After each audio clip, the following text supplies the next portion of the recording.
नमस्कार प्रिय मित्रों, YouTube के इस ऑनलाइन प्लेटफॉर्म पे आप सभी का स्वागत है। लास्ट क्लास में हमने ये समझा कि कुछ लोग प्रस्तावना की आलोचना करते हैं और किस आधार पर वो आलोचना करते हैं, उन बिंदुओं पर हमने चर्चा की। आज की इस क्लास में हम इस बात पर चर्चा करेंगे कि प्रस्तावना का महत्व क्या है, साथ ही साथ प्रस्तावना से संबंधित कुछ मुद्दे हैं और मुद्दे क्या है कि प्रस्तावना संविधान का अंग है या नहीं, प्रस्तावना में संशोधन किया जा सकता है या नहीं। इन सभी मुद्दों पर हम चर्चा करेंगे। तो सबसे पहले हम शुरुआत करते हैं कि प्रस्तावना का महत्व क्या है।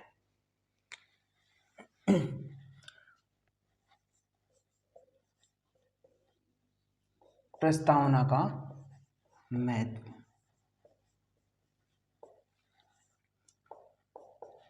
प्रस्तावना का महत्व क्या है? देखो, एक विद्वान थे जिनका नाम है के.एम. मुंशी।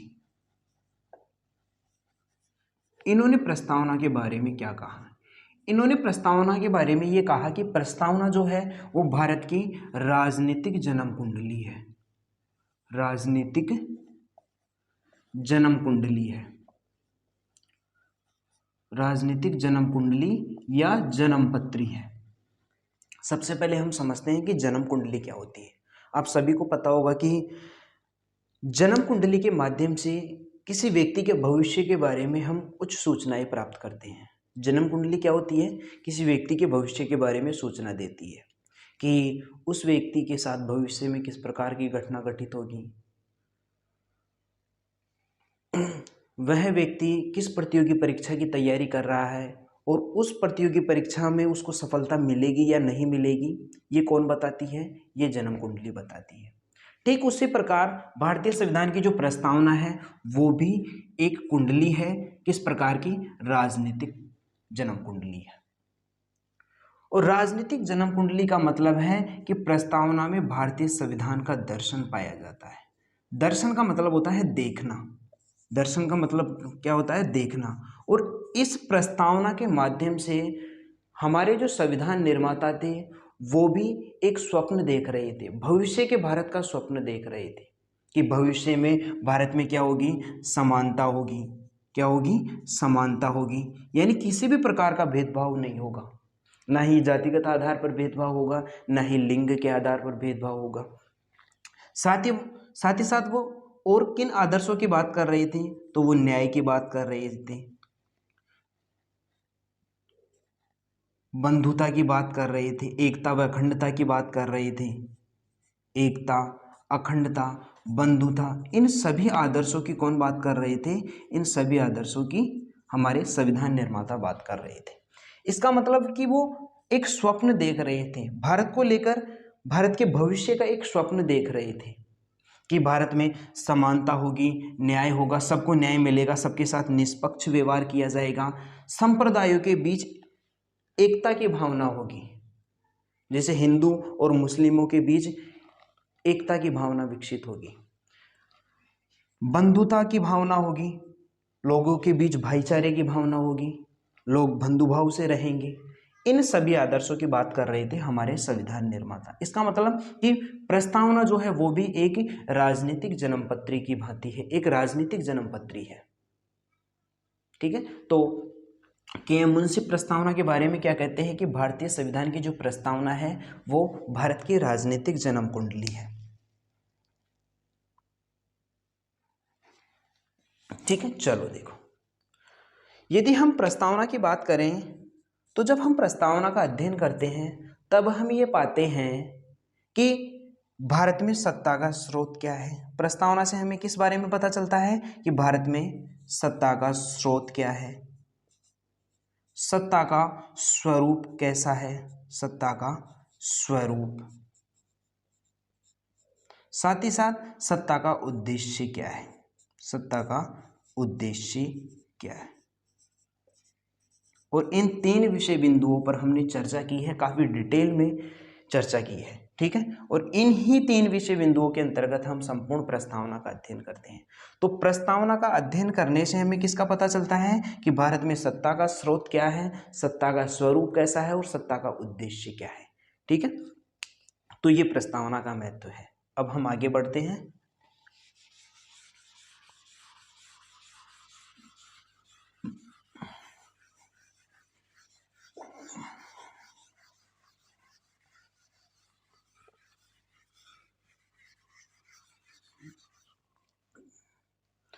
देखो, यदि हम प्रस्तावना की बात करें तो प्रस्तावना भारतीय संविधान का सार है। क्या है? भारतीय संविधान का सार है। यानी इतना बड़ा जो संविधान है, यदि हमें उसको समझना है तो उससे पहले हमें प्रस्तावना को समझना होगा। यदि हमने प्रस्तावना को समझ लिया तो ये मान के चलो कि आधे से ज़्यादा जो संविधान है वो हमें समझ में आ गया। इसका मतलब कि जो इतना बड़ा संविधान है उसको एक सार के रूप में प्रस्तुत करती है कौन? प्रस्तावना। तो प्रस्तावना जो है वो भारतीय संविधान का क्या है? सार है।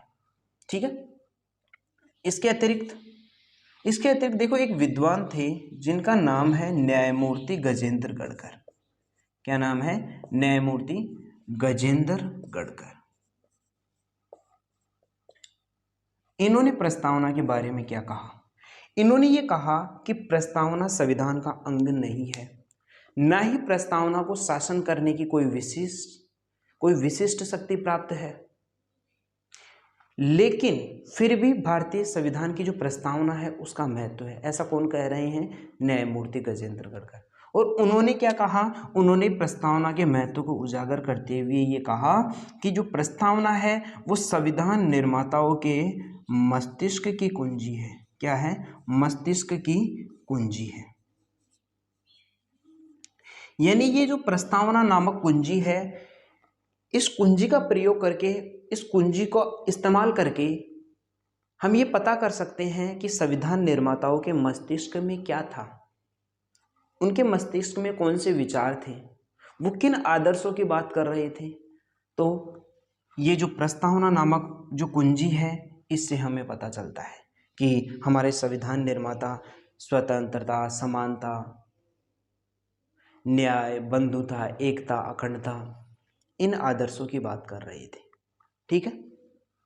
तो न्यायमूर्ति गजेंद्र गढ़कर ने क्या कहा कि प्रस्तावना जो है वो संविधान निर्माताओं के मस्तिष्क की कुंजी है। इतना हमको समझ में आता है। चलो अब हम आगे बढ़ते हैं।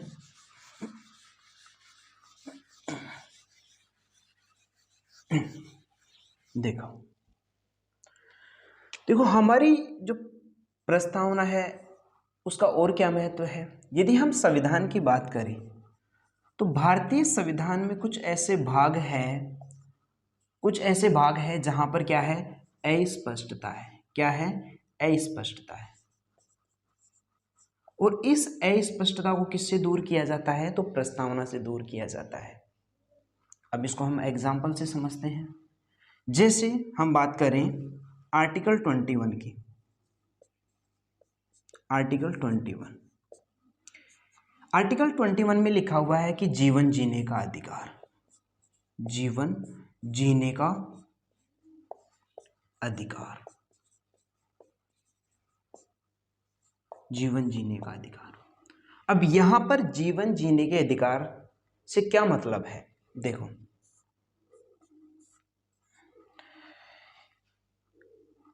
प्रस्तावना में एक शब्द दिया गया है, व्यक्ति की गरिमा। कौन सा शब्द? व्यक्ति की गरिमा।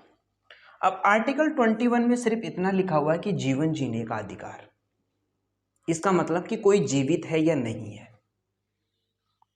यानी जीवन तो पशु जो होते हैं वो भी जीते हैं, लेकिन क्या वो गरिमापूर्ण तरीके से जीवन जीते हैं जैसा मनुष्य जीते हैं? तो ये जो आर्टिकल 21 है इसकी व्याख्या किससे की गई? जो प्रस्तावना में दिया गया शब्द है कौन सा? व्यक्ति की गरिमा। इस व्यक्ति की गरिमा शब्द से आर्टिकल 21 की व्याख्या की गई कि जीवन जीने के अधिकार का मतलब है गरिमापूर्ण तरीके से जीवन जीना। और गरिमापूर्ण तरीके से जीवन जीने के लिए कौन कौन सी आवश्यकताएं होती है? जैसे भोजन, वस्त्र, आवास, स्वास्थ्य सुविधाएं, इन सब की आवश्यकता होती है। तभी हम कहेंगे कि वो एक गरिमापूर्ण जीवन है। ठीक है। तो इस प्रकार से क्या किया जाता है? प्रस्तावना के माध्यम से संविधान की व्याख्या की जाती है। क्या की जाती है? व्याख्या की जाती है। और ये व्याख्या कौन करता है? हमारी जो न्यायपालिका है। कभी कभार कुछ मामलों में जो न्यायपालिका है अर्थात जो सुप्रीम कोर्ट है उसके समक्ष एक चुनौती उत्पन्न हो जाती है और निर्णय देने में एक सामंजस्य बनी रहती है। निर्णय देने में क्या होता है? एक असामंजस्य उत्पन्न होता है। और इस दौरान हमारी जो न्यायपालिका है वो किसका प्रयोग करती है? तो प्रस्तावना का प्रयोग करती है। और प्रस्तावना के माध्यम से वो क्या करती है, संविधान की व्याख्या करती है। इसका मतलब कि प्रस्तावना का कितना महत्व है। सुप्रीम कोर्ट हमारे संविधान की व्याख्या किसके माध्यम से कर रहा है, प्रस्तावना के माध्यम से कर रहा है। इसका मतलब कि प्रस्तावना संविधान की व्याख्या करने के लिए जरूरी है। ठीक है, चलो अब हम आगे बढ़ते हैं और बात करें। देखो, एक विद्वान थे जिनका नाम है अर्नेस्ट बार्कर। अर्नेस्ट बार्कर, इन्होंने प्रस्तावना के बारे में क्या कहा। इन्होंने भारतीय संविधान की जो प्रस्तावना है उसे भारतीय संविधान की कुंजी कहा है।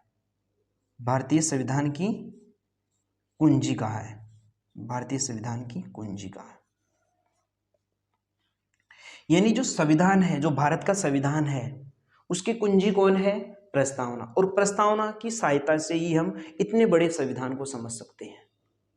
ठीक है, और इन्होंने एक पुस्तक लिखी जिसका नाम है social and political theory. Ernest Barker ने एक पुस्तक लिखी जिसका नाम है social and political theory. Political theory.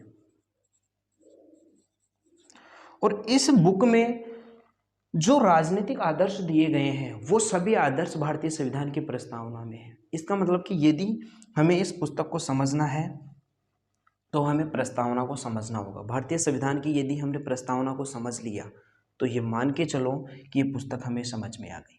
ठीक है, तो अर्नेस्ट बार्कर जो है वो क्या कह रहे हैं कि प्रस्तावना भारतीय संविधान की क्या है, कुंजी है। चलो इतना समझ में आता, अब हम आगे बढ़ते हैं।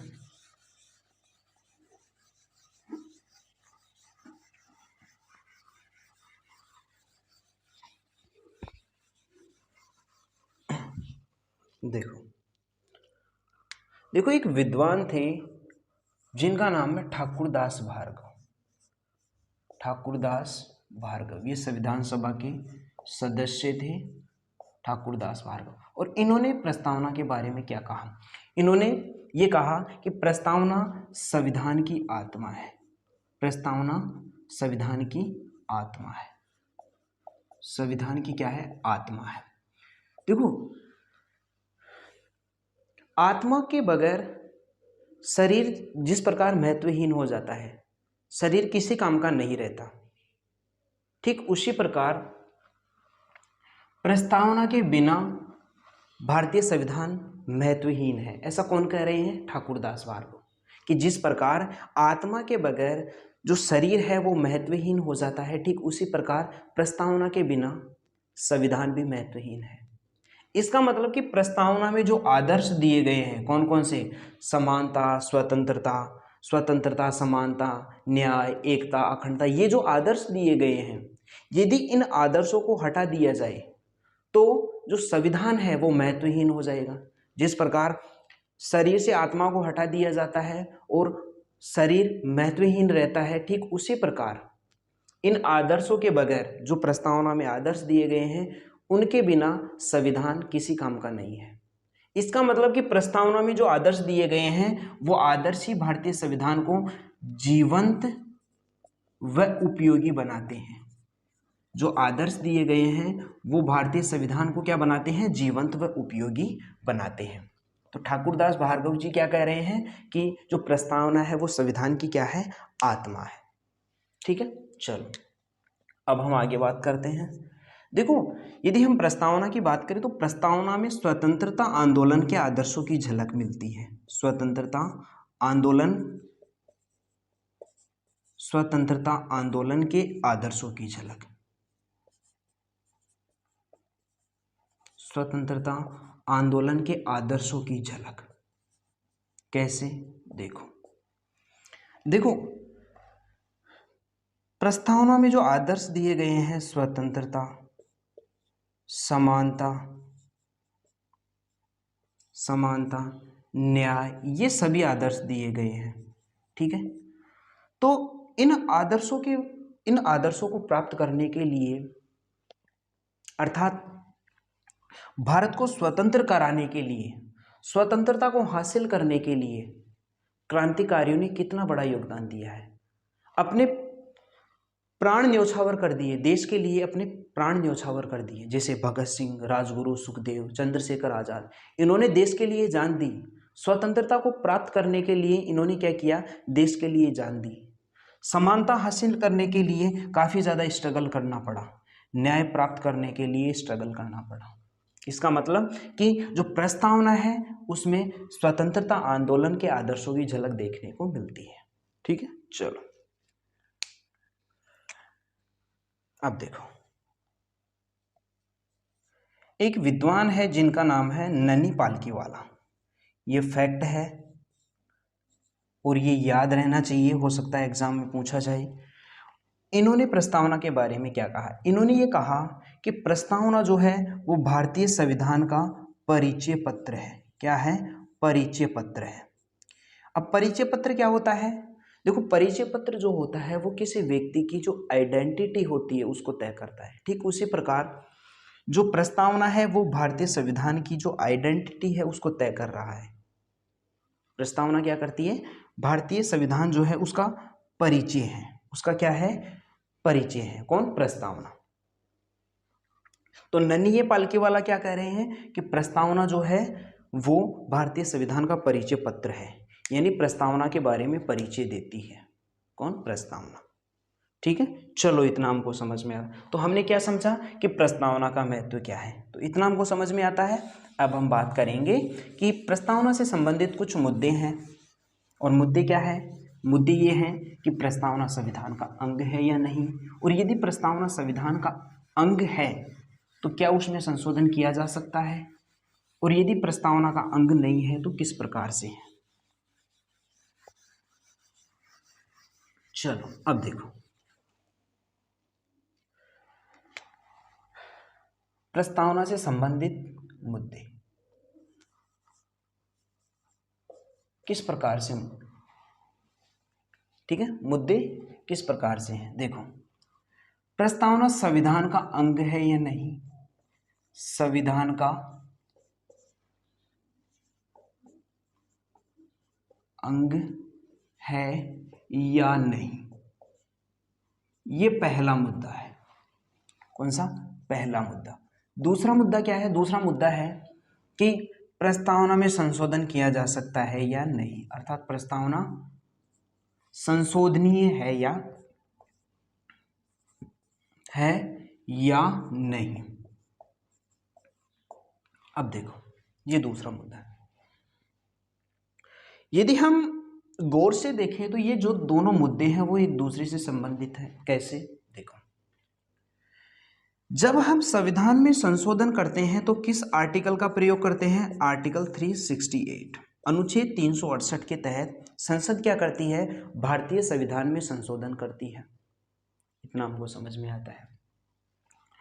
तो यदि हमने प्रस्तावना को संविधान का अंग बना दिया, यदि प्रस्तावना संविधान का अंग बन गई, तो ये मान के चलो कि प्रस्तावना में भी ठीक उसी प्रकार से संशोधन किया जाएगा जिस प्रकार से संविधान में किया जाता है। अर्थात आर्टिकल 368 की जो प्रक्रिया है उसका अनुपालन करते हुए ही प्रस्तावना में संशोधन किया जाएगा। तो ये दोनों जो मुद्दे हैं वो एक दूसरे से क्या है, संबंधित है। ठीक है, अब प्रस्तावना संविधान का अंग है या नहीं, इससे संबंधित न्यायपालिका के द्वारा कुछ ऐतिहासिक निर्णय दिए गए हैं, उन पर हम चर्चा करते हैं। देखो,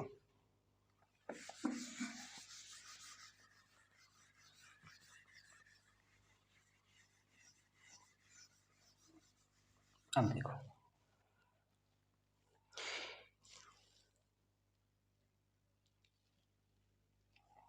अब बात करें हम जो निर्णय दिए गए, बेरुबारीवाद, बेरुबारीवाद कब, 1960।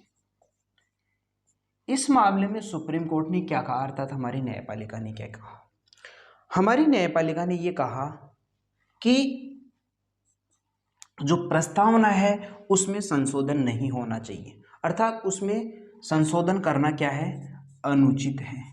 क्या है, अनुचित है। क्या है, अनुचित है। और ऐसा क्यों कहा, तो ऐसा इसलिए कहा कि यदि प्रस्तावना में संशोधन कर दिया गया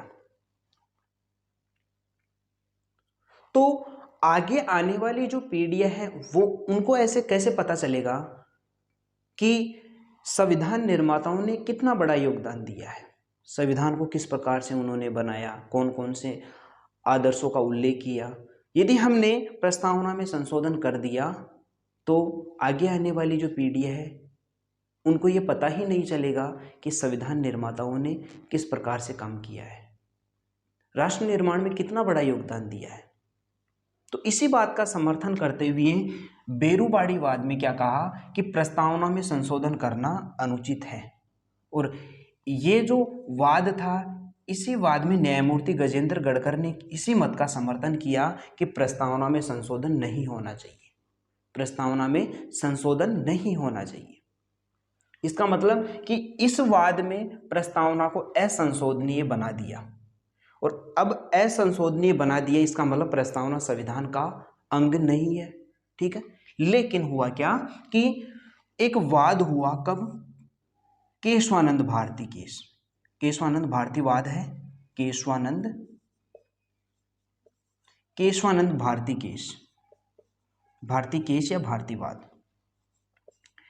इस केस में सुप्रीम कोर्ट ने बेरूवाड़ीवाद में जो अपना निर्णय दिया था उस निर्णय को चेंज कर दिया और निर्णय को परिवर्तित करते हुए ये कहा कि प्रस्तावना संविधान का अंग है, प्रस्तावना संविधान का अंग है। और जब केशवानंद भारती केस में ये कह दिया कि प्रस्तावना संविधान का अंग है, इसका मतलब कि प्रस्तावना में संशोधन भी किया जा सकता है, अर्थात प्रस्तावना जो है वो संशोधनीय है। क्या है कि प्रस्तावना में संशोधन भी किया जा सकता है और प्रस्तावना संविधान का अंग है। लेकिन सुप्रीम कोर्ट ने एक लिमिट तय कर दी और सुप्रीम कोर्ट ने यह कहा कि प्रस्तावना में संशोधन किया जा सकता है, लेकिन प्रस्तावना के उस भाग में संशोधन नहीं किया जा सकता जो प्रस्तावना का मूलभूत ढांचा है, मूलभूत ढांचा है। क्या कहा कि प्रस्तावना के उस भाग में संशोधन नहीं किया जा सकता जो प्रस्तावना का मूलभूत ढांचा है। और यदि हम वर्तमान समय की बात करें तो वर्तमान समय में यही निर्णय लागू है। वर्तमान समय में कौन सा निर्णय? जो केशवानंद भारती केस में निर्णय दिया था वही वर्तमान समय में लागू है। और क्या है कि प्रस्तावना संविधान का अंग है, प्रस्तावना में संशोधन किया जा सकता है, लेकिन प्रस्तावना के मूलभूत ढांचे में संशोधन नहीं किया जा सकता। इसके उपरांत कुछ और मुद्दे उभर कर आए, जैसे LIC केस,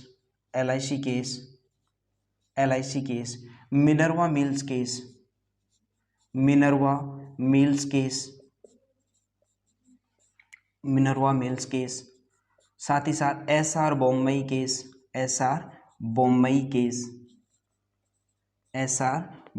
केस। ये जो मामले थे कौन कौन से? LIC case, Minerva Mills case, SR Bommai case.